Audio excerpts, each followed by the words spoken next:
j'ai le plaisir maintenant de recevoir notre invitée pour ce soir, Madame Sherihan Al-Qammesh, chercheuse en sciences politiques. Bonsoir, Madame Sherihan. Bonsoir, merci bien de m'avoir aujourd'hui avec vous. Merci à vous d'assister avec nous à l'émission de direct. Donc, comme je l'avais présenté au début de l'émission, cette année, c'est l'Égypte, depuis mardi dernier, qui préside désormais donc, la présidence tournante du COMESA. COMESA n'a pas seulement été un traité, mais c'est une instance régionale qui a son poids régional sur la scène africaine et qui a toujours cette volonté affichée de la part des membres des 21 pays, cette fois-ci, d'approfondir la coopération. Aujourd'hui, beaucoup de défis s'imposent sur le continent africain, mais à présent, depuis 2 ans, même 2 années, s'impose le défi du coronavirus.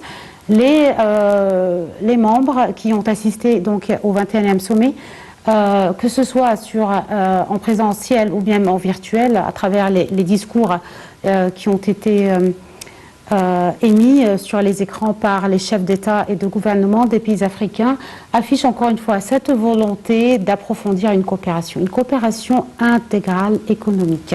Parlons donc, le COMESA, c'est comment approfondir cette coopération régionale et avec un nouveau sens de coopération.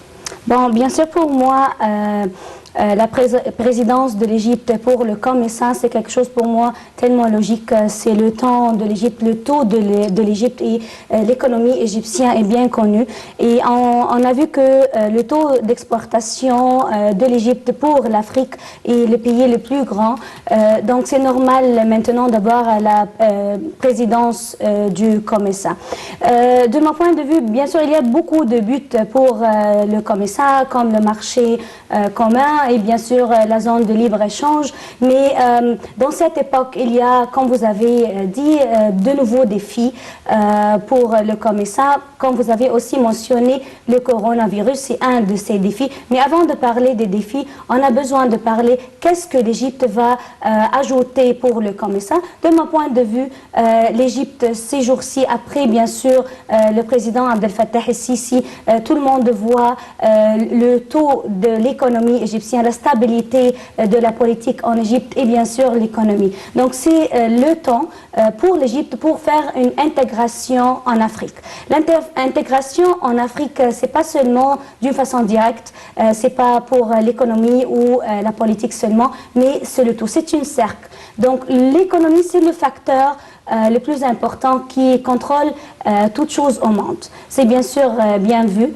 Et aussi la politique, elle fait la création de l'économie. Donc c'est une cercle. L'économie et puis la politique et l'économie. Par conséquent, bien sûr, il y aura de nouvelles chances d'emploi pour les jeunes égyptiens.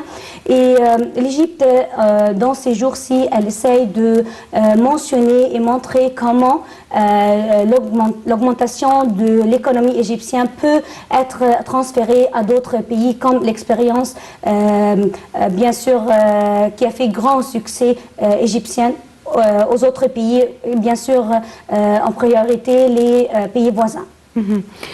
Madame Sherihan, également, le président Abdel Fattah el-Sisi, lors de son discours,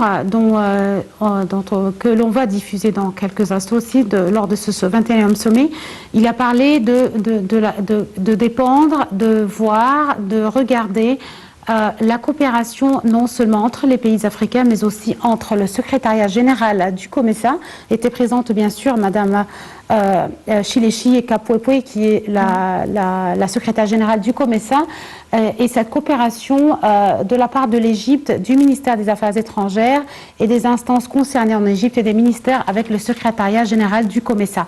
Donc, une fois de plus, nos pays africains, nos frères africains dépendent aussi sur cette coopération de la part de l'Égypte avec le secrétariat général. Et vous avez même dit, nous allons mettre en exergue que va donner et présenter l'Égypte lors de sa présidence tournante de la COMESA. Bien sûr, donc avant d'intégrer ou gagner quelque chose du COMESA, on doit tout d'abord dire aux autres pays qu'est-ce qu'eux, ils vont gagner si l'Égypte va faire intégration dans leur pays. Donc bien sûr, il y a d'autres défis que le COMESA rencontre ici, c'est l'infrastructure. L'infrastructure en Afrique, c'est pas la meilleure infrastructure. Donc l'Égypte, elle essaye d'aider ces pays pour avoir une infrastructure. D'après, bien sûr, des compagnies du secteur privé et aussi des secteurs gouvernementaux. Donc, il y a d'autres choses que l'Égypte essaye de faire, c'est de transférer la technologie à ces pays. Oui. Parce que sans technologie, on ne peut pas faire des projets, on ne peut pas avoir des investisseurs de l'extérieur. Oui. C'est ça ce que l'Égypte a essayé de faire et on a bien sûr réussi à faire ça. Donc, on a amélioré l'infrastructure, les routes, les trains et la technologie. Et bien sûr, c'est tellement important pour mentionner aux pays africains d'avoir des cités intelligentes comme bien sûr la nouvelle capitale administrative de l'Égypte. Donc pour avoir de développement durable pour l'Afrique, ils doivent avoir technologie, de nouvelles routes, trains. Et bien sûr, on a vu aussi le projet Cape Town que l'Égypte essaye de relier l'Égypte avec l'Afrique pour transférer les produits en 4 jours seulement au lieu de 28 jours comme ce qui se passe maintenant. Donc, la stratégie du gouvernement égyptien, je peux dire que c'est une stratégie d'intégration plus que être stratégie de concurrence. Oui. Et c'est bien connu, win-win situation. Donc, l'Égypte n'essaye pas d'être part ou partie de conflits, ni de problèmes, ni de guerres autour du monde, mais seulement de coopération, d'aide, comme on a vu, bien sûr, durant le coronavirus, ce que l'Égypte a aidé plusieurs pays, pas seulement africains, mais africains, européens et d'autres pays.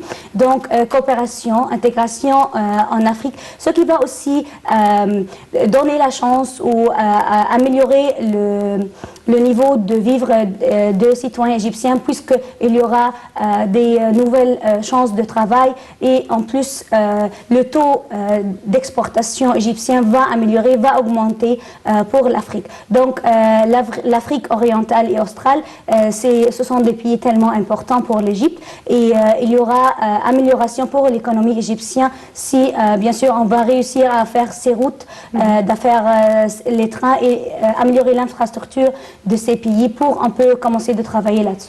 D'accord, on va s'arrêter quelques instants pour suivre un deuxième compte rendu de l'équipe de rédaction Salih Hamed et Shahinaz Ismail qui concerne plutôt le discours du chef de l'État Abdel Fattah al-Sisi lors du 21e sommet du COMESA.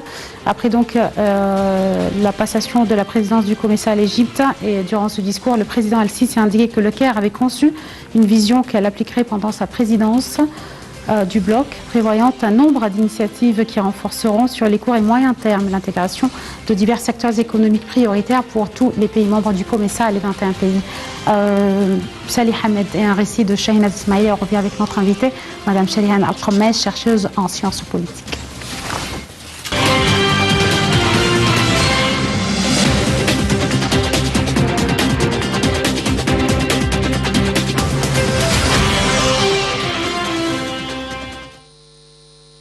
Le président Abdel Fattah el-Sisi a prononcé un discours à l'occasion de l'accession de l'Égypte à la présidence du COMESA.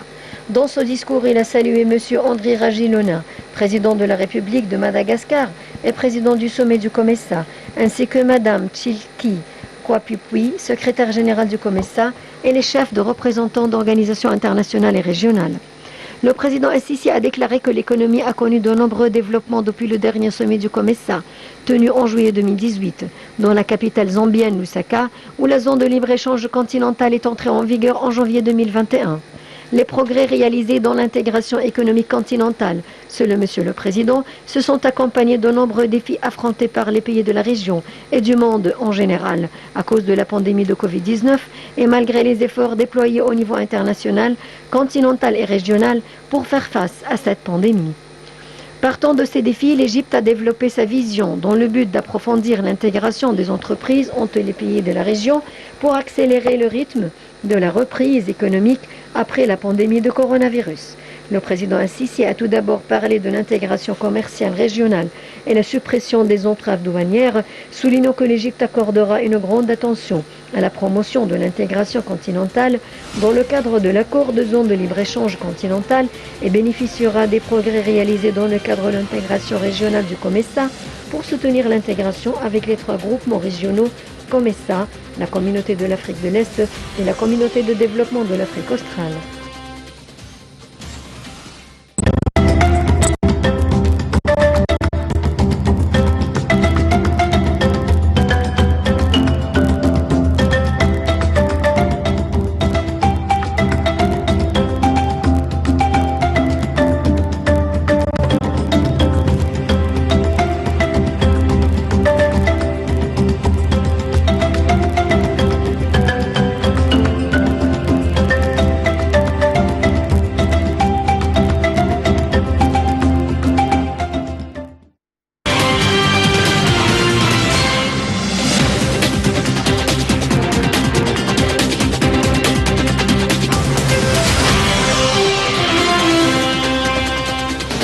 Et de retour, chers téléspectateurs, et je reviens vers mon invité Chériane. Vous avez mentionné que une Afrique sans une forte infrastructure ne serait pas rapidement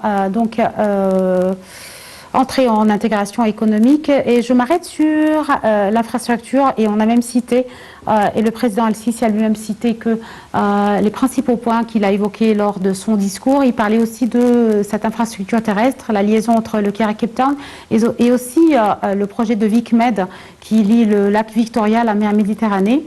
Il a également parlé du rôle des SMEs, des petites et moyennes entreprises, et leur rôle dans la hausse du taux du PIB de chaque pays, donc avec l'encouragement de la jeunesse africaine et aussi l'autonomisation de la femme. Donc un tas de priorités pour la présidence de l'Égypte et aussi des priorités pour les chefs d'État et de gouvernements africains et au sein du COMESA. Bon, concernant la femme, bien sûr, l'Égypte, on peut dire qu'on a 6 ministères maintenant en femmes. Et concernant les jeunes, c'est 50% du peuple égyptien sont jeunes. Et aussi en Afrique, 50% du peuple sont des jeunes. Donc, l'importance, ou donner l'importance aux femmes et aux jeunes, c'est l'avenir, c'est le futur. Donc, c'est bien sûr important. Concernant l'infrastructure et avoir de nouveaux routes, c'est bien sûr important, mais le plus important, ce sont les trains. Parce qu'il y a la pollution qui est conséquence pour les routes. Et on parle bien sûr beaucoup plus maintenant concernant le changement du climat et la pollution de l'air. Donc les trains vont faire moins de pollution et ça va être plus vite que les routes aussi. Parce qu'il y a d'autres problèmes qui sont par conséquence d'avoir des routes.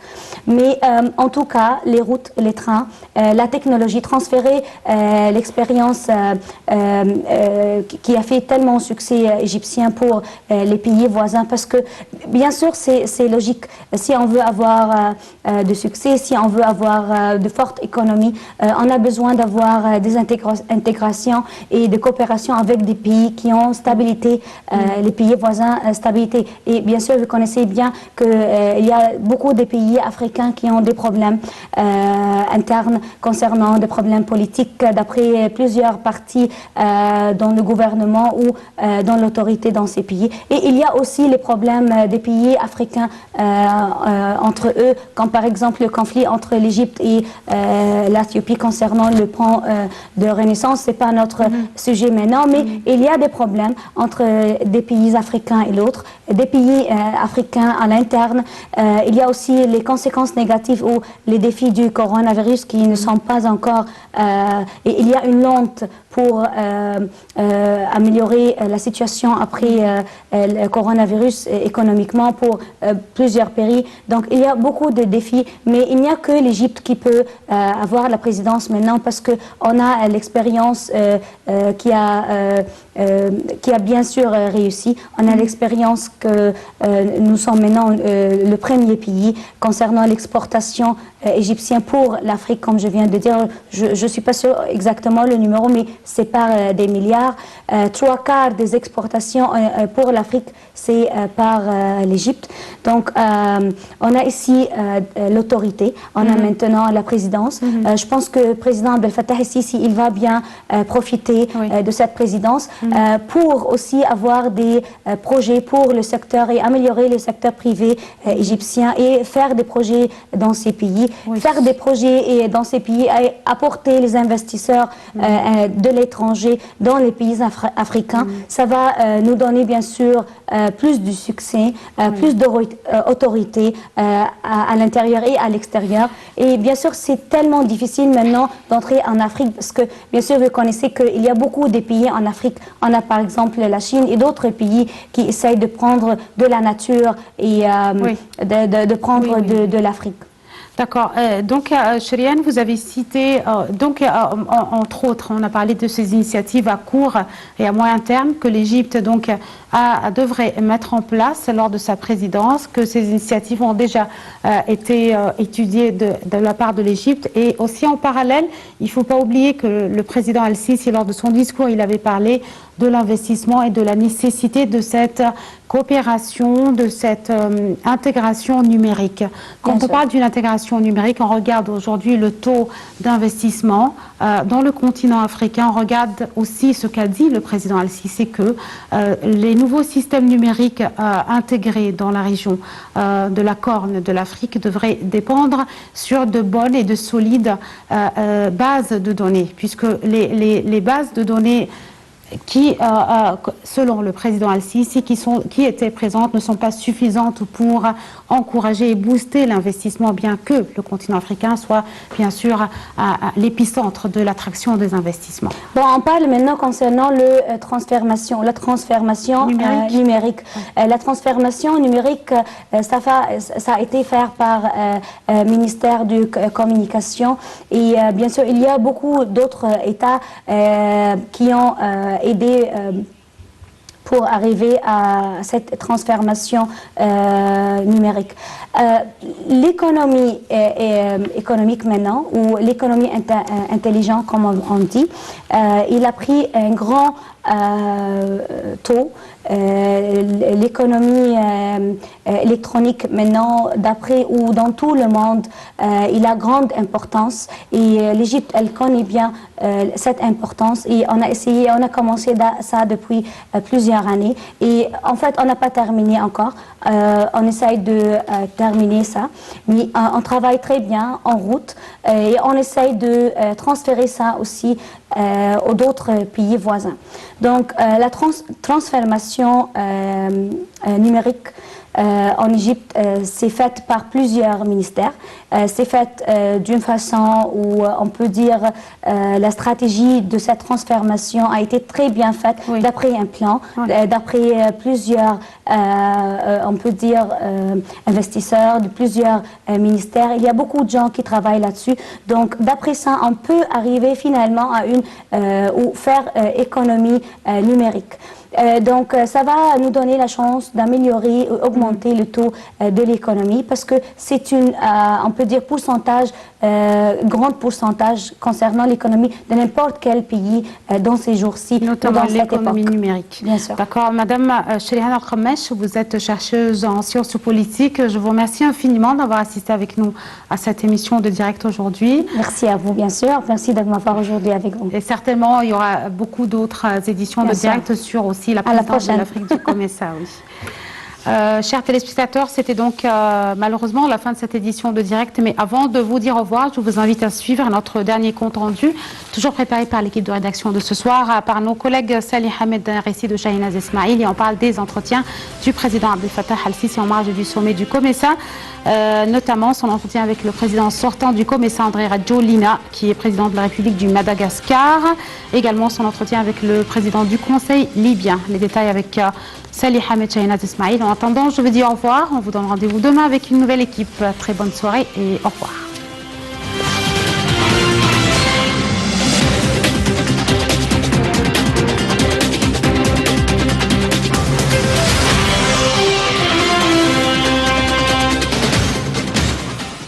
En marge du sommet du COMESA, le président Abdel Fattah el-Sisi a rencontré le président André Rajoelina, président de la République de Madagascar. Le président de la République s'est félicité de la visite du président de Madagascar en Égypte, louant sa présidence du COMESA au cours de la dernière période et les relations étroites qui unissent les deux pays, soulignant la volonté de l'Égypte de renforcer la coopération bilatérale dans divers domaines, notamment les échanges commerciaux, la fourniture du soutien technique et la construction des capacités. Le président de Madagascar a de son côté exprimé sa profonde gratitude au gouvernement et au peuple égyptien, saluant l'amitié distinguée et les liens fraternels qui unissent les deux pays, soulignant son souci de continuer à renforcer ses relations à tous les niveaux, surtout dans le cadre de domaines développementaux et techniques.